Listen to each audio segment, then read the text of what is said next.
10 साल पहले जनवरी 2016 में हमने एक एम्बिशियस जर्नी की शुरुआत की थी।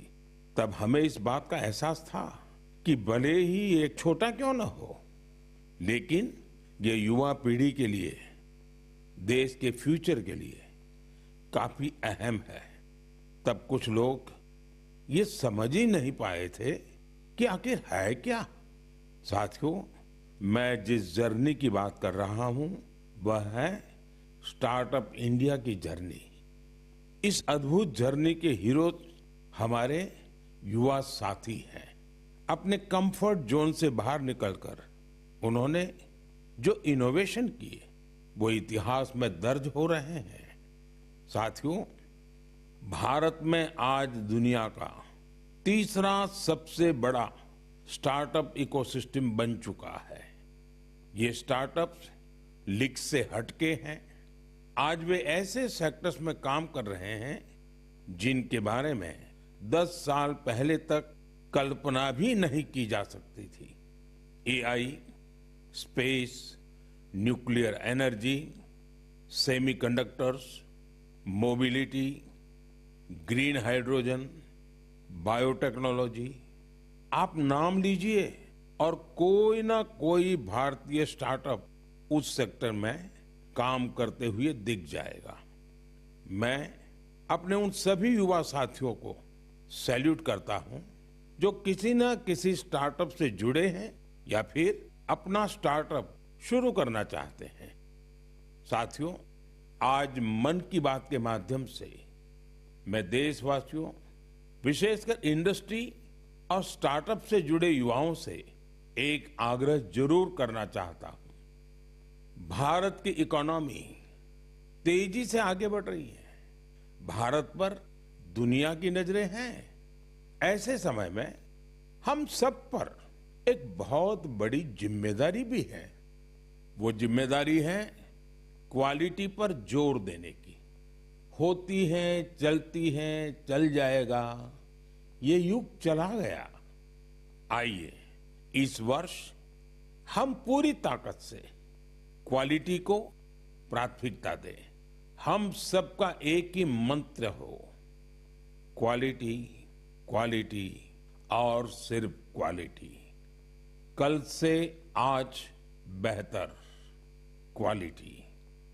हम जो भी मैन्युफैक्चर कर रहे हैं उसकी क्वालिटी को बेहतर बनाने का संकल्प लें। चाहे हमारे टेक्सटाइल हो, टेक्नोलॉजी हो या फिर electronics, even packaging. Indian product का मतलब ही बन जाए टॉप क्वालिटी। आइए एक्सीलेंस को हम अपना बेंचमार्क बनाएं। हम संकल्प लें, क्वालिटी में न कोई कमी होगी, न क्वालिटी से कोई समझौता होगा। और मैंने तो लाल किले से कहा था, जीरो डिफेक्ट, जीरो इफेक्ट। ऐसा करके ही हम विकसित भारत की यात्रा को तेजी से आगे ले जा पाएंगे। मेरे प्यारे देशवासियों, हमारे देश के लोग बहुत इनोवेटिव है। समस्याओं का समाधान ढूंढना हमारे देशवासियों के स्वभाव में है। कुछ लोग ये काम स्टार्टअप्स के जरिए करते हैं तो कुछ लोग समाज की सामूहिक शक्ति से रास्ता निकालने का प्रयास करते हैं। ऐसा ही एक प्रयास उत्तर प्रदेश के आजमगढ़ में सामने आया है। यहां से होकर गुजरने वाली तमसा नदी को लोगों ने नया जीवन दिया है। तमसा केवल एक नदी नहीं, बल्कि हमारी सांस्कृतिक और आध्यात्मिक विरासत की सजीव धारा है। अयोध्या से निकलकर गंगा में समाहित होने वाली यह नदी कभी इस क्षेत्र के लोगों के जनजीवन की धुरी हुआ करती थी, लेकिन प्रदूषण की वजह से इसकी अविरल धारा में रुकावट आने लगी थी। गाद, कूड़ा कचरा और गंदगी ने इस नदी के प्रवाह को रोक दिया था। इसके बाद यहाँ के लोगों ने इसे एक नया जीवन देने का अभियान शुरू किया। नदी की सफाई की गई और उसके किनारों पर छायादार, फलदार पेड़ लगाए गए। स्थानीय लोग कर्तव्य भावना से इस काम में जुटे और सबके प्रयास से नदी का पुनरुद्धार हो गया। साथियों, जन भागीदारी का ऐसा ही प्रयास आंध्र प्रदेश के अनंतपुर में भी देखने को मिला है। यह वह क्षेत्र है जो सूखे की गंभीर समस्या से जूझता रहा है। यहाँ की मिट्टी लाल और बलुई है। यही वजह है कि लोगों को पानी की कमी का सामना करना पड़ता है। यहाँ के कई क्षेत्रों में लंबे समय तक बारिश नहीं होती है।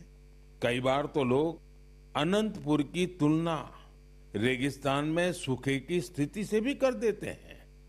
साथियों, इस समस्या के समाधान के लिए स्थानीय लोगों ने जलाशयों को साफ करने का संकल्प लिया। फिर प्रशासन के सहयोग से यहाँ अनंत नीरू संरक्षणम प्रोजेक्ट, इसकी शुरुआत हुई। इस प्रयास के तहत 10 से अधिक जलाशयों को जीवनदान मिला है। उन जलाशयों में अब पानी भरने लगा है। इसके साथ ही 7,000 से अधिक पेड़ भी लगाए गए हैं। यानी अनंतपुर में जल संरक्षण के साथ साथ ग्रीन कवर भी बढ़ा है। यहाँ बच्चे अब तैराकी का आनंद भी ले सकते हैं। एक प्रकार से कहें तो यहाँ का पूरा इकोसिस्टम फिर से निखर उठा है। साथियों, आजमगढ़ हो, अनंतपुर हो या फिर देश की कोई और जगह, ये देखकर खुशी होती है कि लोग एकजुट होकर कर्तव्य भाव से बड़े संकल्प सिद्ध कर रहे हैं। जन भागीदारी और सामूहिकता की यही भावना हमारे देश की सबसे बड़ी ताकत है। मेरे प्यारे देशवासियों, हमारे देश में भजन और कीर्तन सदियों से हमारी संस्कृति की आत्मा रहे हैं। हमने मंदिरों में भजन सुने हैं, कथा सुनते वक्त सुने हैं और हर दौर ने भक्ति को अपने समय के हिसाब से जिया है। आज की पीढ़ी भी कुछ नए कमाल कर रही है।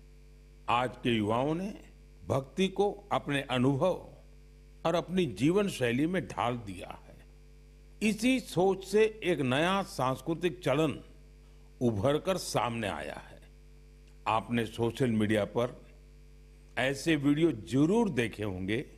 देश के अलग अलग शहरों में बड़ी संख्या में युवा इकट्ठा हो रहे हैं। मंच सजा होता है, रोशनी होती है, संगीत होता है, पूरा तामझाम होता है और माहौल किसी कॉन्सर्ट से जरा भी कम नहीं होता है। ऐसा ही लग रहा है कि जैसे कोई बहुत बड़ा कॉन्सर्ट हो रहा है। लेकिन वहां जो गाया जा रहा होता है वो पूरी तन्मयता के साथ, पूरी लगन के साथ, पूरे लय के साथ भजन की गूंज। इस चलन को आज भजन क्लबिंग कहा जा रहा है और यह खास तौर पर जैन जी के बीच तेजी से लोकप्रिय हो रहा है। यह देखकर अच्छा लगता है कि इन आयोजनों में भजन की गरिमा और सुचिता का पूरा ध्यान रखा जाता है। भक्ति को हल्केपन में नहीं लिया जाता। न शब्दों की मर्यादा टूटती है और न ही भाव की। मंच आधुनिक हो सकता है, संगीत की प्रस्तुति अलग हो सकती है, लेकिन मूल भावना वही रहती है। आध्यात्म का एक निरंतर प्रवाह वहां अनुभव होता है।